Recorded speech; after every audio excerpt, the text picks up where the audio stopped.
It has been a week, friends. What kind of week exactly? Indeed. I hope you'll join me on a bit of a dive, because, yeah, it has been crazy. You're tuned in to Smoke and Revelry.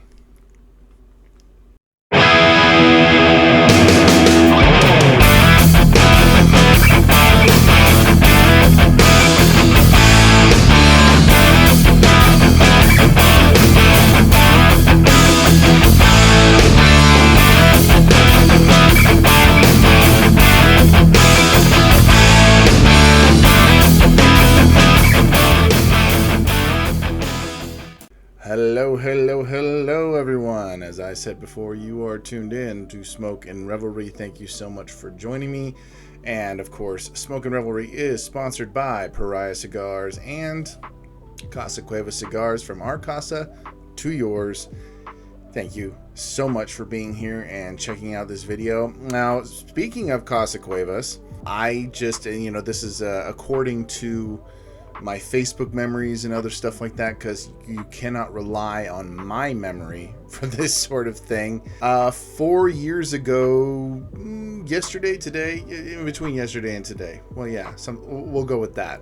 I was fortunate enough to have been part of an arrangement, that was brokered between myself and my former co-host, Cigar Show Tim, to have partnered with Casa Cuevas, and they chose to sponsor this channel. What was once Dad Smoking Cigars, now Smoking Revelry.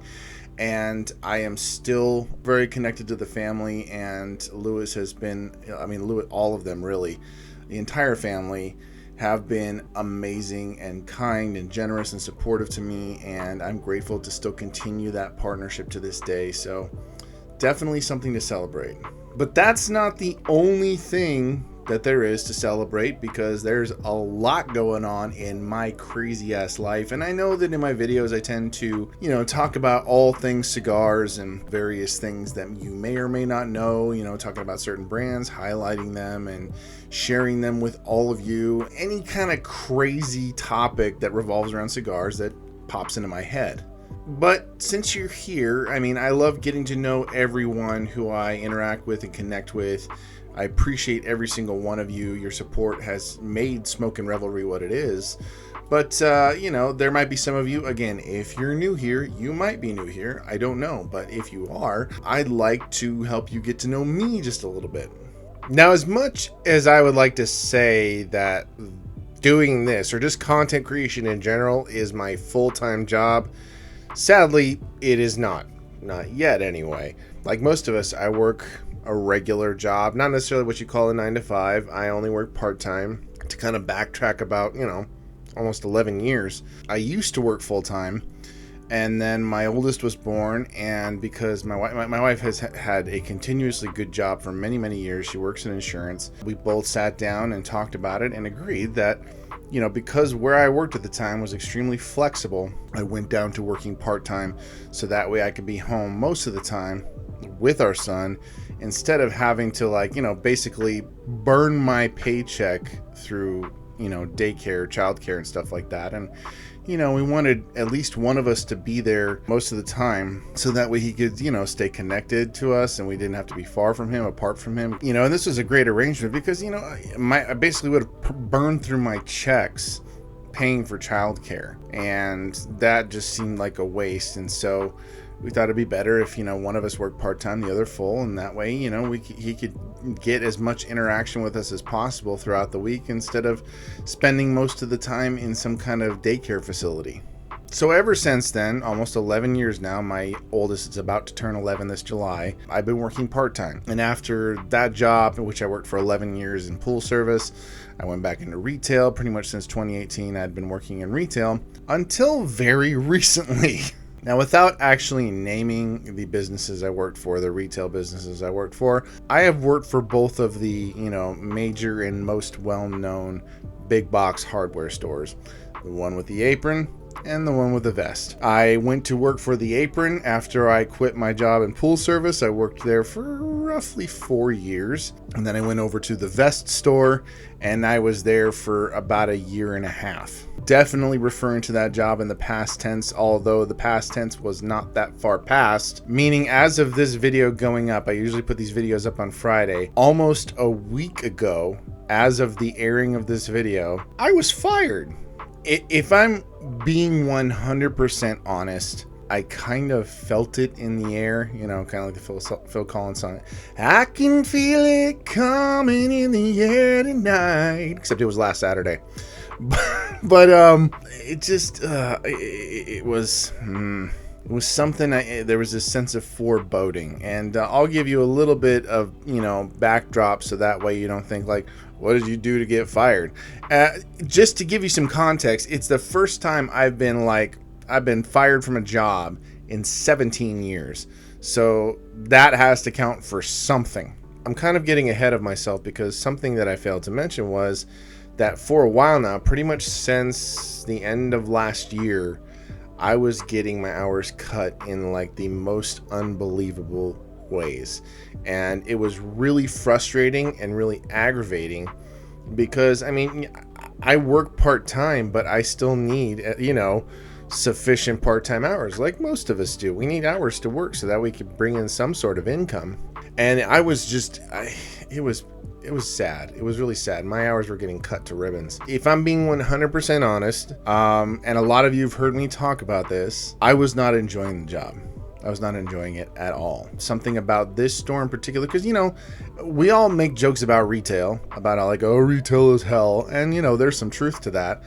But, you know, just over time, it was just, it was really dragging me down. I like consistent work. I like it when there's something to do, like actually something to do, not some sort of inane, tedious task where you're trying to look busy. You're essentially being a robot in one of the worst ways possible.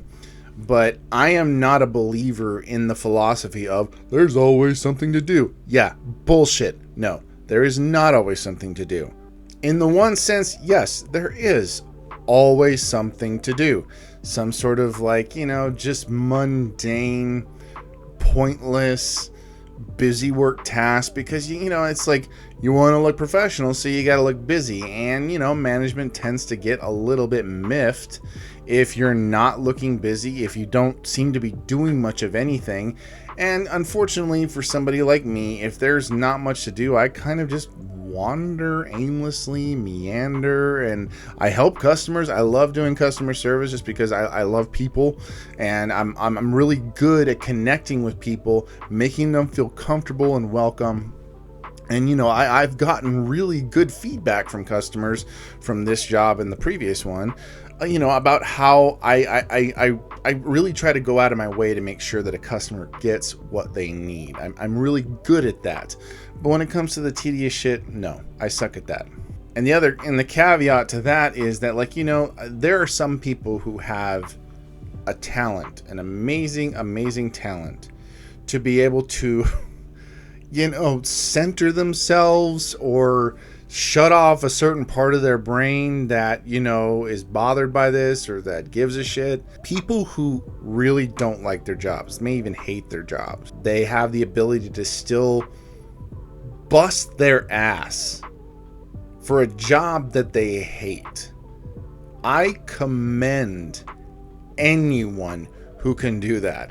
You have my utmost admiration because, unfortunately, that is not a skill that I possess. It's unfortunate, you know, because if I'm being 100% honest, I haven't really worked any jobs where I hated working there. I suppose, you know, as far back as my time at UPS, I worked at UPS for roughly 3 years, and I went from being a loader to a supervisor.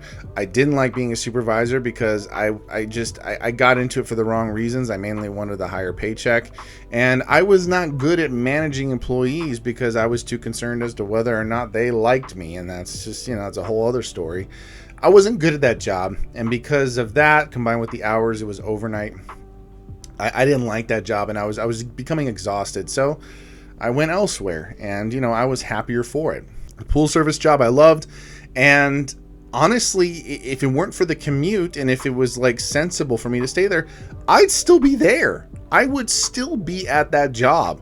I really liked that job.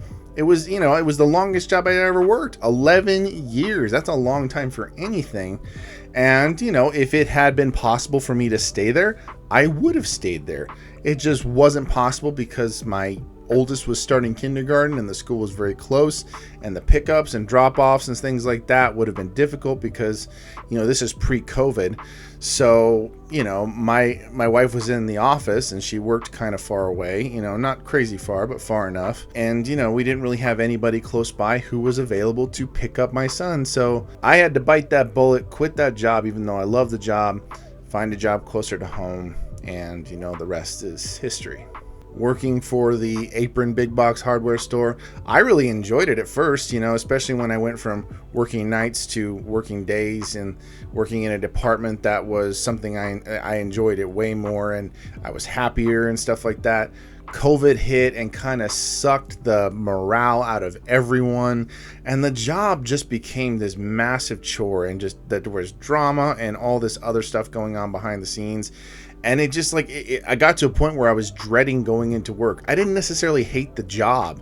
I just didn't like being there because of the atmosphere. Even though there were people there that I absolutely loved and adored and loved working with, it was one of those things where I'm like, I need to get out of here and possibly move on to, you know, slightly greener pastures. Maybe I'll get paid a little more. And that was when I found out that there was like an incentive to go from one of those big box stores to another. And because you have the experience, they're willing to pay you just a little bit more to work there. This is a well-known thing. I'm not sharing like insider secrets or anything like that, but, you know, it's something that, you know, if you have worked, I mean, pretty much everybody knows this. If you worked in a certain field or worked in a certain area and you move to a competitor, you know, they're usually willing to pay you just a little bit more to come on because they need someone with experience to work for them. So going from the Apron big box store to the Vest big box store, that's pretty much what happened. And, you know, and at first it was fine. As time went on, though, it became clearer and clearer that, well, if I'm being 100% honest, I think I made a mistake going to work there. Because I didn't, you know, as time went on, I realized I didn't fit there. It wasn't, I'm not going to overly criticize the store just because I don't think that's necessary. I didn't particularly like that store. You know, there were some issues I had, which I won't get into. Mainly just like the work was so unsatisfying. And I know some people might be saying, it's like, well, get off your fucking high horse, you know, not everybody can work a job that they love. And I understand that, but I really think that it is necessary to at least get some enjoyment out of whatever job you're working, because otherwise it's just going to be painful and drudgery. It's going to be more and more difficult to actually do the work with any sense of dedication, because if you think it just sucks ass and you hate it there, which I started to hate it there. For me personally, it's really, really, really challenging for me to pretend in that way. I cannot pretend to give a crap about a job that I don't give a crap about. And I had to be honest with myself, because I kind of got some feedback from someone I worked with. I won't say who they were, what position they held, but basically they kind of were giving me some feedback about my job performance and that it wasn't really hitting the mark and all that kind of stuff. And they said something to me that basically on the lines that people at this place weren't crazy about working there, but they still, you know, work their hardest. And again, I commend them for that, but it's one of those things where, like, hearing this person say that, I had to be honest with myself. It's like, well, I'm happy for the rest of you that can do that, but I don't think I can.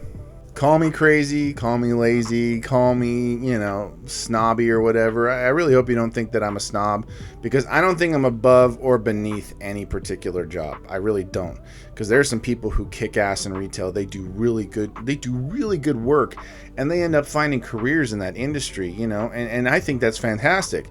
Sometimes you stumble onto a career without realizing it, and you find out you're good at it, you get into it, and you do very well, and you'll love it. This just wasn't the area that I was going to fall in love with. And I had to figure out something quick. Because I told you that my hours were being cut, and this usually happens at the end of every quarter, like especially at the end of the fiscal year. A lot of part-timers particularly, at least at this place and also at the previous job, hours get cut because, a store has to make a certain amount in sales in order to be able to adequately pay its employees. And unfortunately, part-timers tend to end up on the chopping block because their hours can be moved around, and full-timers are usually safe, part-timers not so much. But on top of that, of having hours cut, I had shifts scheduled that I was supposed to work. Those got yanked. I was no longer really getting much of any hours, and so I was in a pickle. I was starting to panic, and the panic spread through my house because something needed to shift, something needed to happen, something needed to change quick. And so I had a fire sufficiently lit under my ass. I started applying like crazy all over the place, everywhere and anywhere, just to see who would, call me back or call me in for an interview and things like that. I applied everywhere. In addition to that, as you guys know, I'm a voice actor. I'm pretty amateur, but I have experience, and I've actually gotten some gigs and jobs recently in the past few months, and there's some potential projects ahead. I've been auditioning for stuff. I've been submitting things left and right. I've been on the bell with a couple of people who want to work with me and, do some projects together. So, there's some potential stuff for the future, not to mention Cigar TV, which is going to be launching pretty soon, and all of that wonderful stuff. There's lots of good things happening, but I still need to work a day job. Honestly, it was a weird kind of, and I wouldn't really realize this until later, kind of a crazy blessing in disguise, because I was, and I'm going to continue on this streak because it honestly feels really good. I've been working my ass off just to really try to, I was working my ass off to get, applications and my resume out there. I was working my ass off trying to record content and submit voice work and auditioning for things and all that kind of stuff. There's a lot more work to be done, and I'm excited about it. I'm looking forward to it. It kind of feels intimidating and overwhelming at times, but honestly, I don't care because the challenge is kind of fun. I'm enjoying the challenge. But, it's just that still didn't take away from the fact that I needed a day job, and weeks began to pass and I wasn't hearing anything. I started calling up places I had applied to. I actually visited a couple of them to try and talk to somebody, which, was hit and miss. But I was trying to show that, hey, I would love to come work for you if you would give me an opportunity. At the very least, let's sit down and talk, do an interview, and I can tell you what I can bring to the table. But I wasn't hearing from anyone, and it was starting to become not only discouraging, but I was kind of starting to panic. Part of the panic was not helped by the fact that, there was a shift that I was supposed to work, and I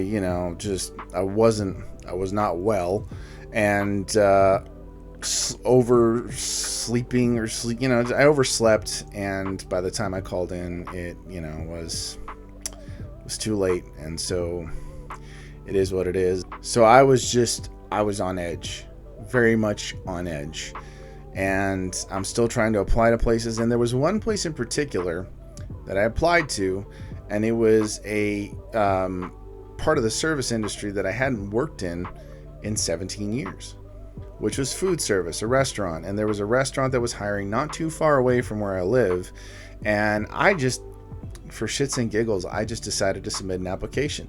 Not 100% sure I was going to hear back, but not too long after applying, I would say, 3 or 4 days, I applied through Indeed, and I got a message through Indeed and asking me if I wanted to come in for an interview. And that interview happened to take place last Saturday. Went in for the interview, made sure I looked my best, made sure I even brought my resume, even though it wasn't really necessary, and sat down with this guy who's interviewing for, a position at the restaurant. And we sat down, had a great conversation. The interview went fantastic. It was honestly the best job interview I've ever been a part of. It was very comfortable, very relaxing, and the conversation flowed very nicely. And I felt like I made a really good impression, and the supervisor who interviewed me made a really great impression on me. And I walked out of there feeling really good, Thing is, though, I had a shift later on that afternoon, that evening, at the Vest big box store. And so it was just going to be a short shift. So I'm thinking, okay, well, it'll be short and sweet and that'll be it. And so go home feeling good, in a great mood. And I felt like nothing's going to kill my mood today. Nothing's going to kill my mood today. And if I had only truly seen what was coming later that day. Clock in for my shift. I'm ready to go. I'm kind of waltzing around trying to do things here and there, the usual mundane tasks. But I'm trying to look busy. I'm trying to do some work. And then my immediate manager sees me and says, greets me. Really great guy. I liked working with him. He says, "Follow me." And he takes me to the manager's office where one of the other assistant managers is sitting and waiting. And, it didn't seem like a dark cloud was hanging over the room. So I was kind of just riding the fence. But I sat down and the conversation was very brief. They weren't jerks about it. Not at all. They basically told me that my time at the store was done. Now, you still might be asking the question, like, what did you do? It's like, yeah, you mentioned accidentally missing a shift because you weren't well. But late last year, I was working on something in the store, and I won't go into too much detail, but I unintentionally had a safety violation because there was a detail I missed, and I was not being as careful as I should have been. And as such, because they take safety in those places very seriously, and rightly so, I got written up. And safety violations are such a big deal that if you have a safety violation, it is a first and final warning. Meaning, if you get written up again for anything, you're pretty much done. And those types of violations stay on your employee file for a year. Suffice it to say, didn't make it a full year. And with the unintentional no call, no show, that was it for me. I kind of sat there, and I'm not gonna lie, I was feeling pretty dejected. And the assistant manager is doing all the talking, and my direct manager is sitting to my right, and I can tell he's hating every second of this. I could tell him and I got along really well. And I could tell he wasn't really, he wasn't thrilled about it, but at the same time, hands were tied. There's nothing could be done. Let me know that, sorry. Any questions? Obviously not. And out I go. My mood, while not completely killed, because I did have that great interview earlier in the day, which gave me some confidence in what was ahead, I still wasn't 100% sure what was going to happen. And having to make that phone call to my wife saying, "I'm done. They cut me loose." It wasn't fun. It was very uncomfortable. And I'll be honest, a little humiliating. So I'm kind of navigating the evening slowly but surely. I came home, submitted another voiceover audition to narrate for a book, and I kind of just sat there contemplating. Obviously, not giving up, not thinking, I'm screwed, this is it, and we're up the creek. I wasn't thinking that, but I definitely wasn't feeling all that great. Again, this is the first time I've been fired in 17 years. That's a long time. And it didn't feel good then. Didn't feel good this time around either. But I did not have a job until later in the evening. Supervisor at the restaurant sent me a message through Indeed again and said, "I'd like to offer you the job." And obviously, I was thrilled, relieved, and so happy. And that it and it happened about 15 minutes after I would have clocked out of my shift had I worked the whole shift at the Vest store. So it was just kind of interesting how it worked out. I got hired for a job just in time for dinner, and it was pretty fucking incredible. I was really, really happy about it. Really stoked that just things worked out. And in the back of my mind, I knew it was going to work out, but you never truly know until you know. And once I knew, obviously all was right in the world. So, yeah, that's a little peek into my world. It's not that I am opposed to getting personal on my videos, but I also know that sometimes it's not these kinds of videos are not ones that people are always crazy about. But, I like to get real with you guys, here and there, just so you can kind of see me. Not just the guy who sits here and talks about cigars and tells lame jokes and acts goofy and all that kind of stuff. That is part of who I am. But, there's the other stuff that you don't see that happens behind the scenes. And, we're all dealing with and going through something. And I just wanted to share with you a bit of what's been going on, the good, the bad, the ugly, everything, the panic-inducing, I'm sitting here extremely grateful for the opportunities ahead, not just the new job, but there's other things that, I'm really excited about, looking forward to. And that's the biggest thing, is there's a lot to look forward to. I know it doesn't always feel that way, it doesn't seem that way. We enter into seasons of ruts that we're stuck in, depressive seasons, seasons of anxiety and uncertainty and just, fear, actual fear. A lot of people are scared. A lot of people are afraid, given current climate, whatever, political this, that, and the other. There's some scary shit going on in the world. Not only that, but we're living our individual lives, and there's stuff going on in people's lives. We have no idea what people are going through. And I think it's for that reason we should be especially kind and understanding to one another, because we haven't the faintest idea what the person sitting next to you, or that buddy of yours that you talk to every now and then, the people you see on social media, all that stuff, we have no idea what people are dealing with. And so I think it's very, very important to be extra kind to everyone you come across, even the people who are being dicks. It costs nothing to be kind. It costs nothing to be kind. You preserve your own dignity, and you give dignity to someone who may be acting indignant. I think it's important. It's not easy. Sometimes you really don't want to. You want to dish back the energy that people give to you, especially if they're being dicks. It'd be really easy to dish back that dickish energy back to them. But who knows what they're going through?